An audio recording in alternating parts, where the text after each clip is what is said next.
Australia കഴിഞ്ഞ ക്ലാസ്സിൽ നമ്മൾ സോളിഷ് റെൽമിനെ കുറിച്ചാണ് പറഞ്ഞത്. Whoever wants to follow Christ should deny himself, take up the cross and follow me. പിന്നെ ഇപ്പോൾ ഒത്തിരി എൻ്റെ മനസ്സിൽ കിടക്കുന്ന ഒരു സംഭവം, ഒരു ക്രിസ്ത്യൻ വാർഫെയർ, അല്ലെങ്കിൽ ഒരു ബാറ്റിൽ ഫീൽഡ് എന്നൊക്കെ കുറേ കേൾക്കുന്നുണ്ട്.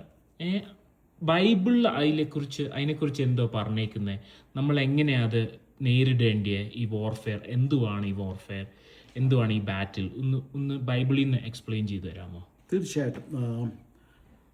ബൈബിൾ നമ്മൾ പഠിക്കുമ്പോഴേക്കും എഫേസ്യ ലേഖനത്തിൽ സ്പിരിച്വൽ വാർഫെയറിനെ കുറിച്ച് സർവായുധ വർഗത്തെക്കുറിച്ചെല്ലാം പറയുന്നുണ്ട്. എന്നാൽ കൊരിന്ത്യർ ലേഖനത്തിൽ ഒരു വാറിനെക്കുറിച്ചും പൗലോസ് അപ്പോസ്തലൻ പറയുന്നുണ്ട്. ജഡപ്രകാരം പോരാടുന്നില്ല എന്നുള്ള പറഞ്ഞ ഒരു വാക്യങ്ങൾ. നമുക്ക് ആ വാക്യം വായിച്ച് വേണമെങ്കിൽ തുടങ്ങാം. 2 Corinthians chapter 10 വേഴ്സസ് ഉണ്ട്. 2 Corinthians chapter 10 verse 3, 4 and 5. 2 Corinthians 10, 3, 4 and 5. For though we walk in the flesh, we do not war according to the flesh. For the weapons of our warfare are not carnal, but mighty in God for pulling down strongholds, casting down arguments and every high thing that exalts itself against the knowledge of God, bringing every thought into captivity to the obedience of Christ. ആമേൻ. അവിടെ അവസാന വാക്യം പറയുന്നു, അവയാൽ ഞങ്ങൾ സങ്കല്പങ്ങളും ദൈവത്തിൻ്റെ പരിജ്ഞാനത്തിന് വിരോധമായി പൊങ്ങുന്ന എല്ലാ ഉയർച്ചയും ഇടിച്ചു കളഞ്ഞ് ഏത് വിചാരത്തെയും ക്രിസ്തുവിനോടുള്ള അനുസരണത്തിനായിട്ട് പിടിച്ചടക്കി. ഏത് വിചാരത്തെയും, എവരി തോട്ട്സ് അല്ലേ, every thought bringing into captivity to the obedience of Christ. ഇംഗ്ലീഷിൽ ഒബീഡിയൻസ് ഓഫ് ക്രൈസ്റ്റ്, മലയാളത്തിൽ ക്രിസ്തുവിനോടുള്ള അനുസരണത്തിനായിട്ടെന്ന്. രണ്ടും വലിയ വ്യത്യാസമുണ്ട്. ഒബീഡിയൻസ് ഓഫ് ക്രൈസ്റ്റ് ആണ് കറക്റ്റ്, ക്രിസ്തുവിന് ഒബീഡിയൻസ് ഓഫ് ക്രൈസ്റ്റ്. അപ്പോൾ നമ്മുടെ ഉള്ളത്തിൽ മൈൻഡിലെ ചിന്തകൾ, ഞാൻ കഴിഞ്ഞ ക്ലാസ്സിൽ പറഞ്ഞായിരുന്നു, ചിന്ത, വിചാരങ്ങൾ, ഇമോഷൻസ്, ഇതെല്ലാം നമ്മുടെ മൈൻഡിൻ്റെ ഒരു ഫാക്കൽറ്റിയാണ്, സോളിഷ് തലത്തിലുള്ളതാണ്. അപ്പോൾ ഏത് ഫൈറ്റും അത് സാധാരണ ഏത് മനുഷ്യനായിക്കോട്ടെ, വിശ്വാസത്തിലുള്ളവരും ഇല്ലാത്തവരും, ഏത് മനുഷ്യനായാൽ അവൻ്റെ ഉള്ളത്തിൽ അവർ നേരിടുന്ന വിഷയങ്ങൾ തുടങ്ങുന്നത് അവരുടെ മനസ്സിലാണ്, ചിന്തയിലാണ് വരുന്നത്, വറിയെല്ലാം വരുന്നത്. ഏത് വിഷയമായിക്കോട്ടെ, ജോലിയുടെ വിഷയമായിക്കോട്ടെ, സാമ്പത്തിക വിഷയമായിക്കോട്ടെ, വിദ്യാഭ്യാസത്തിൻ്റെ വിഷയമായിക്കോട്ടെ, കുഞ്ഞുങ്ങളുടെ വിഷയമായിക്കോട്ടെ, മാതാപിതാക്കളുടെ വിഷയമായിക്കോട്ടെ, ഏത് വിഷയം എന്നാലും ചിന്തയിൽ വരും തുടങ്ങുന്നത്. അപ്പോൾ ക്രിസ്ത്യ ജീവിതത്തിലുള്ള പോരാട്ടമാണല്ലോ നമ്മൾ ചിന്തിച്ചത്. അപ്പോൾ പൗലോസ് അപ്പോസ്തലൻ പറയുന്നു, ഞങ്ങൾ ജഡത്തിൽ സഞ്ചരിക്കുന്നവരെങ്കിലും ജഡപ്രകാരം പോരാടുന്നില്ല. ഞങ്ങളുടെ പോരിൻ്റെ ആയുധങ്ങൾ ജഡികങ്ങളല്ല, അല്ലേ? അവയാൽ ഞങ്ങൾ സങ്കല്പം, ഞങ്ങളുടെ പോരിൻ്റെ ആയുധങ്ങൾ കോട്ടകളടിക്കാൻ ശക്തിയുള്ളതാണ്. പക്ഷെ ഇതെവിടെ ഇരിക്കുന്നത്? ഇതെല്ലാം നമ്മുടെ ഈ ദൈവത്തിൻ്റെ പരിജ്ഞാനത്തിന്, അല്ലെങ്കിൽ ക്രിസ്തുവിൻ്റെ പരിജ്ഞാനത്തിന് വിരോധമായിട്ടൊരു ചിന്തകൾ വരുമ്പോൾ തന്നെ, ഒരു വിചാരം വരുമ്പോൾ തന്നെ അവയെ പിടിച്ചടക്കുക ചെയ്യുന്നത്. അപ്പം നമ്മുടെ മൈൻഡിന് ഭയങ്കര പവറുള്ളൊരു സംഭവമാണ് മൈൻഡ് എന്ന് പറഞ്ഞത്, വിൽ, അല്ലേ? ദൈവം തന്നെ സാക്ഷ്യം പറഞ്ഞിട്ടുള്ളതാണ്, മനുഷ്യനെ നിരൂപിക്കുന്നത് ഒന്നും അവർക്ക് അസാധ്യമാകുകയില്ല. ബാബേൽ ഗോപുരം പണിയാൻ വേണ്ടി അവർ തീരുമാനിച്ചു വരുമ്പോഴേക്കും മനുഷ്യൻ എന്ത് സാധിച്ചാലും നടക്കും, വിൽ പവർ കൊണ്ട് സാധിക്കും. അപ്പോൾ ദൈവത്തിൻ്റെ പരിജ്ഞാനത്തിന് വിരോധമായിട്ട് പൊങ്ങുന്ന, വിശ്വാസത്തിൽ വരുന്നവർ നമ്മളത് സംസാരിക്കുമ്പോൾ, ആ ദൈവത്തിൻ്റെ പരിജ്ഞാനത്തിന് വിരോധമായിട്ട് പൊങ്ങുന്ന ഏത് വിചാരവും ചിന്തകളെല്ലാം വരുമ്പോഴേക്കും നമ്മൾ അതിനെ പിടിച്ചടക്കണം ദൈവത്തിൻ്റെ വചനപ്രകാരം. നമുക്ക് ആത്മാവിൽ അത് സാധിക്കത്തുള്ളൂ ദൈവത്തിൻ്റെ വചനപ്രകാരം. ഒരു ഉദാഹരണം പറയുകയാണെങ്കിൽ, ഒരു അസുഖമാണെങ്കിലും, നമ്മൾ ഈ ലോകത്ത് ജീവിക്കുന്ന നമുക്ക് അസുഖം വരും. എന്നാൽ നമ്മുടെ മനസ്സിന് നമുക്ക് ശക്തിയുണ്ടെങ്കിൽ, ഇല്ലെങ്കിൽ നമ്മൾ പ്രത്യേകിച്ച് നമുക്ക് ദൈവവചനം അറിയാവുന്നത് കൊണ്ട് വചനം പറയുന്നു, എൻ്റെ അടിപ്പിനാൽ നിങ്ങൾക്ക് സൗഖ്യം വന്നിരിക്കുന്നു. It's already done deal. അപ്പോൾ നമ്മൾ ആ വചനം യഥാർത്ഥമായിട്ട് വിശ്വസിക്കുന്നുണ്ടെങ്കിൽ, yes, we can overcome the sickness. അങ്ങനെ ഓരോരോ അവസ്ഥയിലും യഹോവ എൻ്റെ ഇടയനാവുന്ന എനിക്ക് മുട്ടുണ്ടാകുകയില്ല. Trusting the Lord by the word of God, because his word never changes. അപ്പോൾ അങ്ങനെ നമ്മുടെ ലൈഫിൽ നമുക്ക് ഈ ചിന്തകളും ഇതെല്ലാം പോരാട്ടങ്ങൾ വരുമ്പോൾ നമ്മൾ ഓവർകം ചെയ്യുന്നത്. കാരണം നമ്മുടെ അകത്ത് ഈ ലോകത്തിൽ നിന്ന് നമുക്ക് ലഭിച്ച അനേക കാര്യങ്ങളുണ്ട്, അല്ലേ? നമ്മൾ കേരളത്തിൽ നിന്ന് വന്നവരാകുമ്പോൾ നമുക്കറിയാം ഒത്തിരി കാര്യങ്ങൾ നമ്മളുടെ തലയിലുണ്ട്. ഇങ്ങനെ ആൾക്കാരെ പറഞ്ഞു കേൾക്കുന്നത്, മഴ നനയരുത് പനി പിടിക്കും, വെയിൽ കൊള്ളരുത് തുമ്മൽ വരും, ഇല്ലെങ്കിൽ ചുമ വരും, ജലദോഷം വരും, പനി പിടിക്കും. ഞാൻ ഫ്ലോറിഡയിൽ 10-24 വർഷം ജീവിച്ചു. ഞങ്ങൾ ഡിസ്നി വേൾഡിലെ കുഞ്ഞുങ്ങളെയൊക്കെ കൊണ്ട് അതിൻ്റെ വാട്ടർ പാർക്കിലൊക്കെ പോകുമായിരുന്നു. അപ്പം ഞാനവിടെ നോക്കുമ്പോഴേക്കും രാവിലെ മുതൽ 9 മണി മുതൽ വൈകുന്നേരം വരെ ആളുകൾ നനഞ്ഞാണ് നടക്കുന്നത്. തലയെല്ലാം നനഞ്ഞു, ശരീരമെല്ലാം നനഞ്ഞു.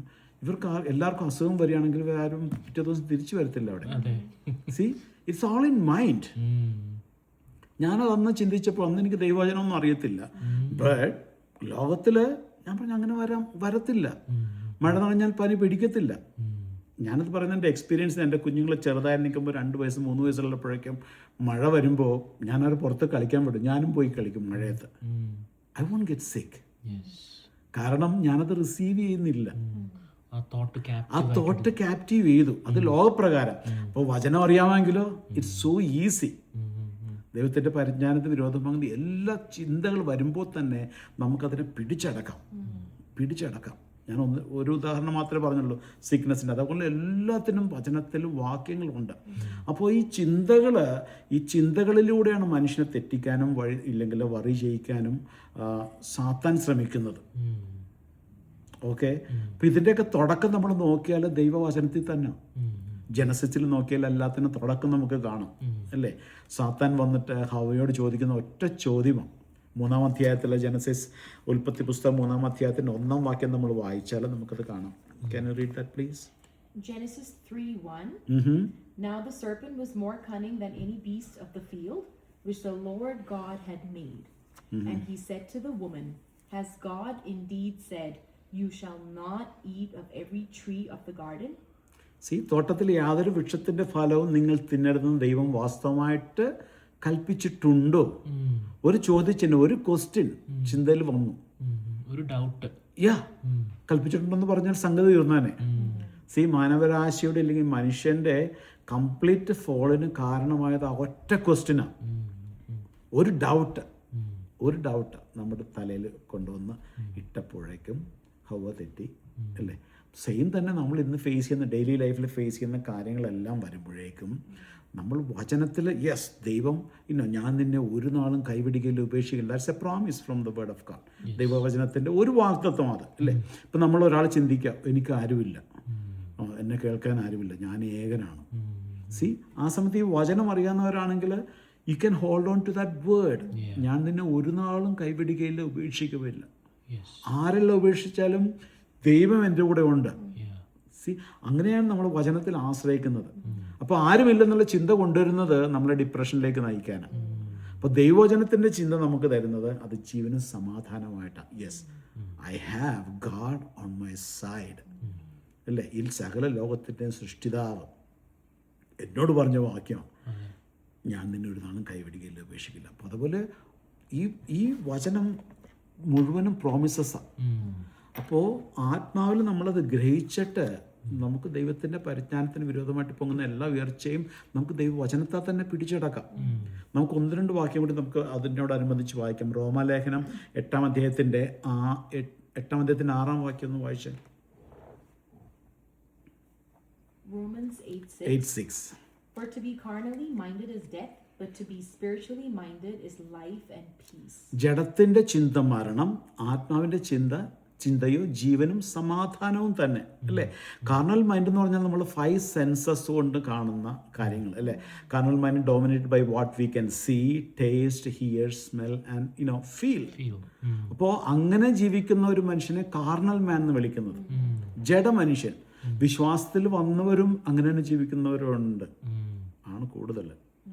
ഞാനടക്കം ചില വിഷയങ്ങൾ വരുമ്പോഴേക്കും നമ്മൾ പെട്ടെന്ന് കാണുന്നതും കേൾക്കുന്നതും പോലെ നമ്മൾ ചിന്തിക്കും, പ്രവർത്തിക്കും. അത് ജഡത്തിൻ്റെ ചിന്തയാണ്. ജഡത്തിൻ്റെ ചിന്ത മരണമെന്ന് പറയുമ്പോഴേക്കും ലിറ്ററലായിട്ട് മരിച്ചു വന്ന വിഷയമല്ല. അതിൻ്റെ ആഫ്റ്റർ മാത്താണ് നമുക്ക് വരുന്ന സാഡ്നെസ്, ഇല്ലെങ്കിൽ സിക്നെസ്, ഇല്ലെങ്കിൽ ഡിപ്രഷൻ, ആങ്സൈറ്റി, ദേഷ്യം, ആങ്കർ, എവറിത്തിങ് എല്ലാം. ഇതെല്ലാത്തിൻ്റെയും ഇത് വരുന്നതിൻ്റെ കാരണം ജഡത്തിൻ്റെ ചിന്ത എന്നാണ്. അതേസമയം തന്നെ എൻ്റെ ഓപ്പോസിറ്റ് ആത്മാവിൻ്റെ ചിന്ത ജീവനും സമാധാനവും തന്നെ. അപ്പോൾ നമ്മൾ പഴയ നിയമം പുതിയ നിയമം എന്നിപ്പോൾ പറയുമ്പോഴേക്കും പല ആൾക്കാരും പറയും നമ്മൾ പുതിയ നിയമവിശ്വാസികൾ, നമുക്ക് പഴയ നിയമം വേണ്ട. നമുക്ക് പഴയ നിയമം വേണ്ടെങ്കിൽ ഞാൻ എപ്പോഴും ചോദിക്കും, പിന്നെ എന്തിനാ ദൈവം നമുക്ക് തന്നിരിക്കുന്നേ?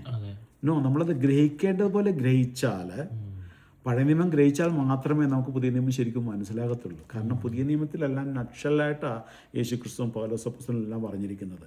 അതിൻ്റെ യഥാർത്ഥ പിക്ചർ നമുക്ക് കിട്ടണമെങ്കിൽ പഴയ നിയമം നമുക്ക് പഠിച്ചാലേ പറ്റത്തുള്ളൂ. ഉദാഹരണം പറയുന്നത്, നിങ്ങൾ ദൈവത്തിൻ്റെ മന്ദിരം എന്നും ദൈവത്തിൻ്റെ ആത്മാവ് നിങ്ങളിൽ വസിക്കുന്നുവെന്നും അറിയുന്നില്ലയോ? കൊരിന്ത്യർ ലേഖനം 3:16 പൗലോസ് അപ്പോസ്തലൻ പറഞ്ഞിരിക്കുന്നു. അപ്പോൾ നമ്മൾ ദൈവത്തിൻ്റെ മന്ദിരമാണ്, ദൈവത്തിൻ്റെ ആലയമാണ്. ദൈവത്തിൻ്റെ ആലയം എങ്ങനെയാണ് പണിയപ്പെടേണ്ടതെന്ന് പഴയ നിയമത്തിൽ പോലെ പഠിക്കാൻ പറ്റത്തുള്ളൂ. പത്രോസ് അപ്പോസ്തലൻ വന്ന് നിങ്ങൾ രാജകീയ പുരോഹിത വർഗമാണ്. അപ്പം നമ്മൾ രാജാക്കന്മാരും പുരോഹിതന്മാരുമാണ്. നമ്മൾ എങ്ങനെ രാജാക്കന്മാരായിട്ട് ജീവിക്കേണ്ടത്, ഇല്ലെങ്കിൽ രാജാക്കന്മാരുടെ പ്രവൃത്തി എന്താ, വർക്ക്സ് എന്താ, പുരോഹിതൻ്റെ പ്രവൃത്തി എന്താ, ഇത് നമുക്ക് പഴയ നിയമത്തിൽ നിന്നേ കിട്ടത്തുള്ളൂ. മനസ്സിലായില്ലേ? ഇനി ലേവിക്ക് കൊടുത്ത നിയമം നമ്മൾ നോക്കുകയാണെങ്കിൽ, പഴയ നിയമം അത് നമ്മൾ നോക്കുകയാണെങ്കിൽ പൗലോസ് അപ്പോസ്തലൻ പറഞ്ഞുകൊണ്ട് law is holy, law is spiritual എന്ന് പറഞ്ഞിട്ടുണ്ട്. അപ്പോൾ പഴയ നിയമം അപ്രകാരം പിടിക്കുന്ന കാര്യത്തെക്കുറിച്ചല്ല ഞാൻ പറയുന്നത്. മലാഖി പ്രവചനത്തിലൊരു വാക്യമുണ്ട്, അതൊന്ന് വായിച്ച് നമുക്ക് ഒന്നും കൂടി മനസ്സിലാവും. മലാഖി പ്രവചനം 2-ാം അധ്യായത്തിൻ്റെ 4-5 വാക്യങ്ങളാണെന്ന് തോന്നുന്നു. Malachi 2:4-5. 2:4-5. Okay.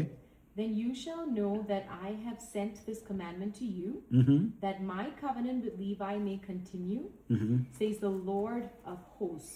My covenant was with him, one of life and peace. See, ലേവിയോടുള്ള എൻ്റെ നിയമം ജീവനും സമാധാനവുമായിരുന്നു. നമ്മളിപ്പോൾ റോമാലയനത്തിൽ വായിച്ച വാക്യം ഏതാ? ആത്മാവിൻ്റെ ചിന്തയോ ജീവനും സമാധാനവും. അത് ഗ്രഹിക്കേണ്ട പോലെ ഗ്രഹിച്ചാൽ അത് ജീവനും സമാധാനവും തന്നെയാണ്. പക്ഷെ അത് നിയമമായിട്ട് നമുക്ക് കിട്ടിയാൽ നോ, അക്ഷരം കൊല്ലുന്നു, ആത്മാവ് ജീവിപ്പിക്കുന്നു.